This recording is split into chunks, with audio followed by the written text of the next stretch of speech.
మనందరికీ తెలుసు supreme Ali Khamenei చనిపోయారు. ఈయన మరణం తర్వాత ఇరాన్ కు నెక్స్ట్ సుప్రీం ను నియమించాలి. ఈ నెక్స్ట్ సుప్రీం ను ఇరాన్ లో ఉన్న రిలీజియస్ ముల్లాలు ఓటింగ్ వేసి నియమిస్తారు. సుప్రీం అనే వ్యక్తి ప్రజల ద్వారా ఎన్నుకోబడ్డాడు. ఇరాన్ యొక్క హోలీ సిటీ అంటే పవిత్ర స్థలమైన కామ్ లో సుప్రీం ను నియమించడానికి చాలా సీక్రెట్ బిల్డింగ్ లో ఒక అండర్ గ్రౌండ్ లో మీటింగ్ జరుగుతోంది. అందరూ ఓటింగ్ వేస్తున్నారు. ఈ ముల్లా ఆఫీస్ ను ఇజ్రాయెల్ లేపేసింది. కొత్త సుప్రీం ను నియమించక ముందే లేపేశారు. ముల్లా ఆఫీస్ లో ఉన్న మత గురువులందరినీ చంపేశారు అనే వార్తలు వస్తున్నాయి.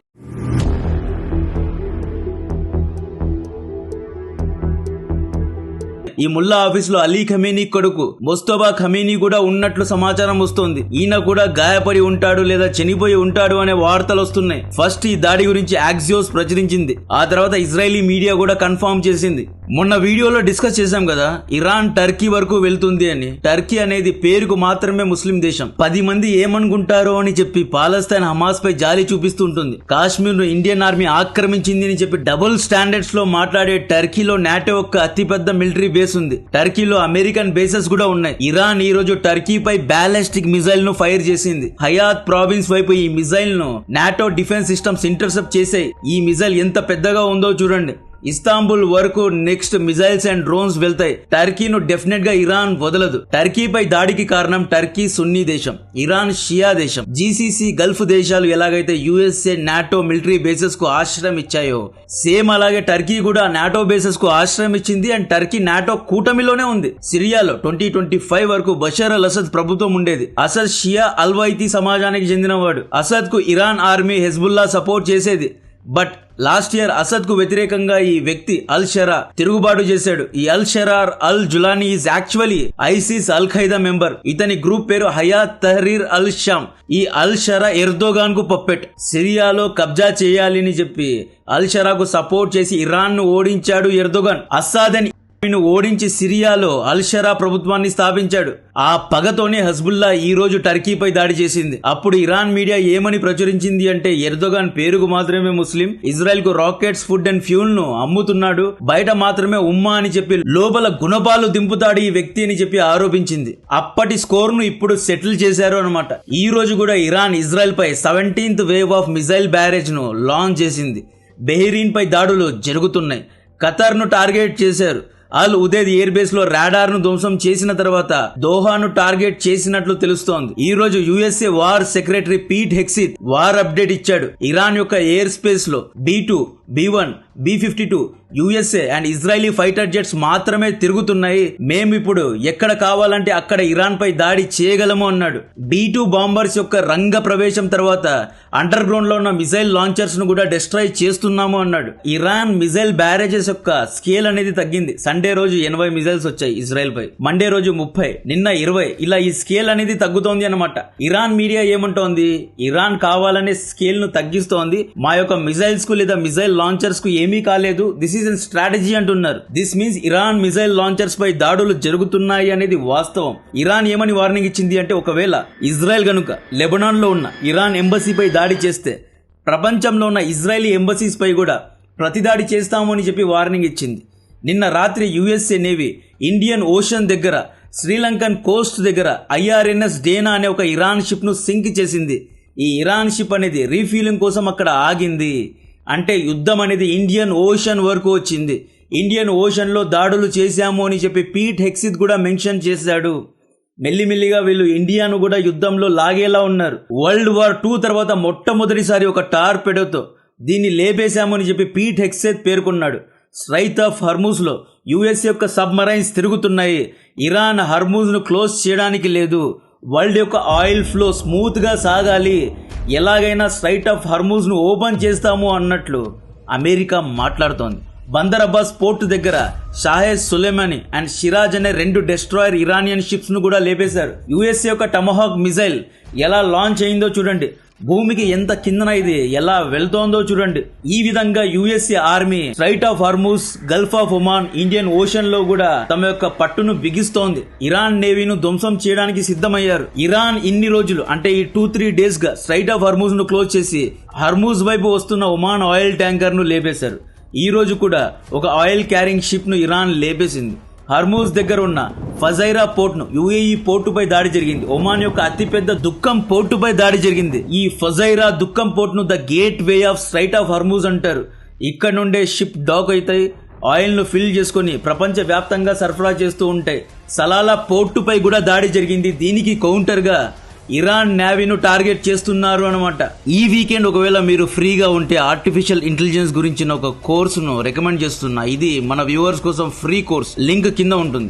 వర్కింగ్ ప్రొఫెషనల్స్ ఏఐను వాడి కెరియర్ లో స్కేల్ అయ్యారు. మీరు స్కేల్ అవ్వాలి అంటే next Saturday and Sunday 10 AM to 7 PM 2 days live AI training లో జాయిన్ అవ్వండి. ఈ ట్రైనింగ్ విలువ 10,000 రూపాయలు. బట్ మన వాళ్ళ కోసం మన పార్ట్నర్ అవుట్ స్కిల్ దీన్ని ఫ్రీగా అందజేస్తోంది. ఈ 16 గంటల ట్రైనింగ్ లో ఏఐ టూల్ కిట్ ను 10+ టూల్స్ ద్వారా ఎలా తయారు చేయాలి, ప్రాంప్ట్ ఇంజనీరింగ్ లో ఎలా మాస్టర్ చేయాలి, కోడింగ్ లేకుండా ఆటోమేటిక్ రిపిటేటివ్ టాస్క్ ను ఎలా చేయాలి, ఏఐ వీడియోస్ అండ్ ఇమేజెస్ ను క్రియేట్ చేయాలి అనే ఎన్నో విషయాలు నేర్పిస్తారు. 40 దేశాల నుండి దాదాపు 10 లక్షల మంది ప్రొఫెషనల్స్ ఇందులో ట్రైనింగ్ తీసుకున్నారు. మీరు ఏ ఫీల్డ్ లో ఉన్న టెక్నికల్, నాన్ టెక్నికల్ అందరికీ ఈ ఫ్రీ ట్రైనింగ్ ఉపయోగపడుతుంది. దీని యొక్క లింక్ ను డిస్క్రిప్షన్ లో కమెంట్ బాక్స్ లో ఇస్తున్నా, సైన్ అప్ చేసుకోండి. మొన్న వీడియోలో ఒక విషయాన్ని డిస్కస్ చేసుకున్నాం. స్ట్రైట్ ఆఫ్ హర్మూజ్ క్లోజ్ అయింది. ఇక్కడ నుండి 80% oil and gas south east దేశాలకు అంటే ఇండియా, చైనా, జపాన్ వంటి దేశాలకు సరఫరా అవుతుంది అని చెప్పుకున్నాం కదా. సౌదీ అరామ్కో షట్ డౌన్ అయింది. ఎందుకంటే షాహెడ్ డ్రోన్స్ దిగాయి కాబట్టి. 55 లక్షల బ్యారెల్స్ ఆఫ్ ఆయిల్ ప్రతిరోజు సౌదీ ఉత్పత్తి చేస్తుంది అండ్ ఇది షట్ డౌన్ అయింది. ఖతార్ యొక్క ఎల్ఎన్జీ ప్లాంట్ అయిన రాస్ లఫాన్ పై కూడా ఇరాన్ దాడి చేసింది కాబట్టి ఎల్ఎన్జీ ఉత్పత్తి కూడా షట్ డౌన్ అయింది. సో ఇండియాకు ఆయిల్ అండ్ గ్యాస్ షార్టేజ్ రావచ్చు అని చెప్పుకున్నాం. సౌదీ నుండి మనం 20% ఆయిల్ ను, ఖతార్ నుండి 40% ఎల్ఎన్జీ ను కొంటున్నాం. సో ఈ ఆయిల్ అండ్ గ్యాస్ షార్టేజ్ ను రష్యా ఫుల్ఫిల్ చేస్తుంది. రష్యా జాక్పాట్ కొట్టింది అని చెప్పుకున్నాం. ఈ ఆర్టికల్ చూడండి. రష్యా ఎంట్రీ ఇచ్చి ఇండియాకు ఎమర్జెన్సీగా 95 లక్షల బ్యారెల్స్ ఆఫ్ ఆయిల్ షిప్మెంట్ ను పంపింది. ఇండియాకు ఎల్ఎన్జీ కూడా రష్యా సప్లై చేయనుంది. ఇన్ని రోజులు యుక్రెయిన్ యుద్ధం సాకుగా వెస్ట్ యూరోప్ దేశాలకు, ఇండియాకు సౌదీ, ఖతార్ ఆయిల్ ను అమ్మాయి. సౌదీ, ఖతార్ ఏమనుకున్నారు? ప్రపంచంలోనే ద మోస్ట్ స్టెబుల్ దేశాలు మేమే, సేఫెస్ట్ దేశాలు మేమే అనుకున్నారు. వాళ్ళు కొట్టుకొని సావండి, మేము హ్యాపీగా నెగోషియేషన్స్ చేస్తాము అన్నారు. ఖతార్ చూసుకోండి, యుక్రెయిన్ రష్యా యుద్ధం యొక్క నెగోషియేషన్ చేసింది. ఇజ్రాయెల్ ఇరాన్ మధ్య, ఇజ్రాయెల్ హమాస్ మధ్య, పాకిస్తాన్ ఆఫ్ఘనిస్తాన్ మధ్య ఖతార్ నెగోషియేషన్ చేసింది. మేము బ్రోకర్స్ లాగా నెగోషియేషన్స్ మాత్రమే చేస్తాము, మాపై ఎవరు దాడి చేయలేరులే అనుకున్నారు. బట్ హబీబీ, మీ పైన ఇరాన్ దాడి చేసింది, మీరు కూడా అన్స్టేబుల్ అయ్యారు. Someone crisis is someone's opportunity. ఇప్పుడు మీ oil and gas plant shut down అయింది కాబట్టి రష్యా రంగంలో దిగుతుంది, వ్యాపారం చేస్తుంది. మీరు ఏదైతే చేశారో అదే పని రష్యా ఇప్పుడు చేస్తుంది. మార్కెట్ ప్రైస్ లోనే రష్యా ఆయిల్ ను అమ్ముతుంది, డబ్బులను సంపాదించుకుంటుంది. భారతదేశానికి ప్రతిరోజు 55 లక్షల బ్యారెల్స్ ఆఫ్ ఆయిల్ కావాలి. ఇందులో దాదాపు 30 లక్షల barrels of oil straight of Hormuz నుండి వస్తుంది.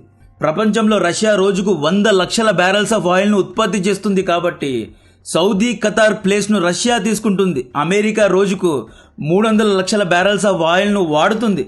150 లక్షల బ్యారెల్స్ ఆఫ్ ఆయిల్ ను ఉత్పత్తి చేస్తుంది. ఇంకొక 150 లక్షల బ్యారెల్స్ ఆఫ్ ఆయిల్ ను వెనిజులా నుండి పిండుకుంటుంది, కొనుక్కుంటుంది లేదా లాక్కుంటుంది. వెనిజులా యుఎస్ఏ కంట్రోల్లోనే ఉంది కదా. బట్ ఇండియాకు వెనిజులా లాంటి ఆప్షన్ లేదు కాబట్టి డెఫినెట్ గా రష్యాతోనే కొంటుంది. ఎవడు ఎన్ని టారిఫ్లు వేసినా మీరే హర్మూజ్లో క్యాంపెయిన్ చేశారు, మీరే అందరిపై దాడి చేస్తున్నారు. ఇప్పుడు మీరు వచ్చేసి రష్యా నుండి ఆయిల్ను కొనద్దు అంటే ఇండియా ఊరికే ఉండదు. డెఫినెట్ గా అందరినీ బైపాస్ చేసి రష్యా నుండి ఆయిల్ కొంటుంది. ఈవెన్ వెస్ట్ యూరోప్ కూడా రష్యా నుండి ఆయిల్ కొనే పరిస్థితి, వేరే ఆప్షన్ లేదు. ఖతార్ అయితే చేతులు ఎత్తేసింది. ఎల్ఎన్జీ ప్లాంట్ లో తీవ్రంగా దాడి జరిగింది. ఇంకొక నెల రోజుల పాటు నేను ఎల్ఎన్జీను సరఫరా చేయలేను, ఐఎమ్ సారీ అని క్లయింట్స్ కు చెప్పేసింది. సౌదీ అరామ్కోపై వరుసగా 2 రోజులు దాడి జరిగాయి. 2 రోజులు అంటే మొత్తం plant shut down. Oil and gas plant లో చిన్న ఫైర్ జరిగినా తగిలిడిపోతుంది. అలాంటిది షాహెడ్ డ్రోన్స్ తో దాడులు చేస్తున్నారు కాబట్టి ఎంత జాగ్రత్తగా ఉండాలో అంత జాగ్రత్తగా ఉండాలి. ఫ్రెష్ న్యూస్ ఏంటి అంటే ఈ రోజు ఇంకొకసారి మళ్ళీ ఇరాన్ సౌదీ అరామ్కోపై దాడి చేసింది. ఇప్పుడు వేర్ ఈస్ పాకిస్తాన్? సెప్టెంబర్ 2025 లో ఇజ్రాయెల్ దోహా హెడ్ క్వార్టర్స్ లో దాడి చేసి హమాస్ పొలిటికల్ పెద్దలను చంపిన తర్వాత సౌదీ అరేబియా, పాకిస్తాన్ ఇద్దరూ కలిసి రక్షణ ఒప్పందం, సోకాల్ డిఫెన్స్ ప్యాక్ట్ చేసుకున్నారు. ఇమేజ్ చూడండి, ఎంత అందంగా షెహబాజ్ షరీఫ్ నవ్వుతున్నాడు. సౌదీపై ఎవరైనా దాడి చేస్తే పాకిస్తాన్ యుద్ధ భూమిలో దిగాలి, ఇది ఒప్పందం. ఇప్పుడు సౌదీపై 1, 2 కాదు 3 సార్లు ఇరాన్ దాడి చేసింది. కుదరత్ కా నిజాం గులాబ్ జామ్ ఎక్కడ? ఈ పెద్ద మనిషి పెద్ద పెద్ద మాటలు మాట్లాడతాడు. ఈ పెద్ద మనిషి కాశ్మీర్ను రక్షిస్తాడంట, కాశ్మీర్ను లిబరేట్ చేస్తారంట. మీరు రక్షణ ఒప్పందం చేసుకున్న సౌదీ అరేబియానే ఇరాన్ నుండి కాపాడుకోలేకపోయారు. లాస్ట్ ఇయర్ షెబాజ్ షరీఫ్ రియాద్కు వెళ్లారు. బ్యాక్గ్రౌండ్ మ్యూజిక్ లో Saudi Pakistan friendship is never ending అన్నట్లు ఏవేవో అరబీలో సాంగ్స్ పెట్టారు. రక్షణ ఒప్పందం చేసుకున్నారు, స్ట్రాటజిక్ అలయన్స్ అన్నారు కదా. ఇప్పుడు ఎక్కడ చచ్చిపోయారు? ఈ రోజు సౌదీలో ఉన్న సిఐఏ స్టేషన్ పై దాడి చేశారు. రియాద్ లో ఉన్న యుఎస్ఏ ఎంబసీ కాన్సులేట్స్ పై దాడి చేస్తున్నారు. సౌదీ ఎయిర్పోర్ట్ తగలడిపోయిన తర్వాత వస్తారా? యాక్చువల్లీ వార్తలు ఏంటి అంటే ఎంబీఎస్ అసీం మునీర్ ను స్పాట్ లో పెట్టి ఇరాన్ కు వ్యతిరేకంగా దాడి చేయని ఒత్తిడి పెడుతున్నాడంట. ఒకవేళ అసీం మునీర్ కనుక ఇరాన్ పై దాడి చేస్తే పాకిస్తాన్లో ఉన్న షియా ముస్లిమ్స్ తిరుగుబాటు చేస్తారు, లేదా అసీం మునీర్నే లేపేస్తారు.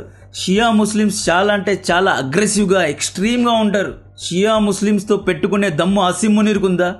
ఒకవేళ అసీం మునీర్ లేదా పాకిస్తాన్ ఆర్మీ సౌదీను ఇరాన్ నుండి రక్షించలేదు అంటే రేపటి నుండి సౌదీ పాకిస్తాన్కు అప్పులు ఇవ్వడం మానేస్తుంది. పాకిస్తాన్తో ఆయుధాలు కొనదు, పాకిస్తాన్ను నమ్మదు. ఇప్పుడు పాకిస్తాన్కు దమ్ముంటే సౌదీను రక్షించమనండి. ఒక షియా దేశం ఇరాన్ సౌదీ అరేబియాకు చెప్పి కొడుతోంది, తెహరాన్ పై దాడి చేస్తా, ఎంబసీను లేపేస్తా. ఒకవేళ సున్నీ షేక్ దేశాలు మాపైన దాడి చేస్తే షేకుల యొక్క ఇళ్లపై దాడి చేస్తా, మీ ప్యాలెస్ లో షాహెడ్ డ్రోన్స్ దిగుతాయి అన్నట్లు వార్నింగ్ ఇస్తున్నారు. వార్నింగ్ ఇచ్చి కొడుతున్నారు. ఈరోజు బెహ్రీన్ పై దాడి జరుగుతోంది, ప్రతి రాత్రి దించుతున్నారు. దుబాయ్లో ఇన్ని రోజులు I love Dubai, Dubai is most safest place, ఇక్కడ ఏమీ జరగడం లేదు, యుద్ధం ఏమీ లేదు అన్నట్లు మాట్లాడారు కదా. ఈ వీడియో చూడండి. దుబాయ్లో ఇప్పుడు ఎవరూ లేరు. నిన్న దుబాయ్ యొక్క ఎంబసీపై దాడి చేసిన తర్వాత ఆ శబ్దం విని ప్రజలందరూ ఇప్పుడు ఇంట్లో కూర్చున్నారు, ఇప్పుడు దాక్కున్నారు. లేదు అంటే ఇన్ని రోజులు మమ్మల్ని ఎవరు ఏం చేయలేరు, మా వెనక అల్ మఖుతం ఉన్నాడు, అల్ నయాన్ ఉన్నారు, షేకులు ఉన్నారు, ద హైనెస్ దుబాయ్ మాల్ చుట్టూ తిరిగారు, మమ్మల్ని ఎవరు ఏమీ చేయలేరు అన్నట్లు దుబాయ్ మాల్ చుట్టూ బుర్జ్ ఖలీఫా చుట్టూ తిరిగి చూసారా ఎంత హ్యాపీగా ఉన్నామని. Shelter. I'm like, we are under shelter. And then I don't know why people are carrying bags. I don't know what they... ఇక్కడ యుఏఈ అథారిటీసే హెచ్చరించాయి. కువైట్ లో కూడా అండ్ ఈవెన్ బెహ్రీన్ లో కూడా ఎవరే గాని మిజైల్ ఫ్లై అయ్యేది లేదా మిజైల్ ఇంటర్సెప్షన్ వీడియోస్ ను సోషల్ మీడియాలో వేయకూడదంట. కఠినమైన చట్టాలు ఉంటాయంట, ఈవెన్ ఫైన్స్ కూడా ఉంటాయంట. ఒక్క విషయాన్ని గుర్తుపెట్టుకోండి, జీసీసీ గల్ఫ్ దేశాలు అనేవి డిక్టేటోరియల్ దేశాలు, రాజుల ద్వారా పాలించే దేశాలు, డెమోక్రటిక్ కంట్రీస్ కావు. వాళ్ళు ఎప్పుడు ఎక్కడైనా రూల్స్ పెట్టగలరు, ఏవైనా రూల్స్ మార్చగలరు. సో మీ జాగ్రత్తలో మీరుండండి. ఆవేశానికి పోయి ఆ మిజైల్స్ యొక్క వీడియోస్ కానీ షాహెడ్ డ్రోన్స్ యొక్క ఇంటర్సెప్షన్స్ గురించి కానీ సోషల్ మీడియాలో పోస్ట్ చేయడం కానీ, లేదా ఇక్కడ ఏమీ కాలేదు అంతా హ్యాపీగా ఉన్నాము అందరూ బయటికి ఎంచక్గా హ్యాపీగా ఫ్యామిలీతో పాటు తిరగండి అని ప్రజల్ని ఎంకరేజ్ చేయడం వంటివి చేయడండి. రెండూ తప్పే. ఇక్కడ దుబాయ్లో ఉన్న హిందీ ఇన్ఫ్లుయెన్సర్స్ ఏమనుకున్నారు అంటే సున్నీ అరబ్ షేకులు వచ్చి రక్షిస్తారు అనుకున్నారు. సున్నీ అరబ్ షేకులకు తెలిసిందేంటి?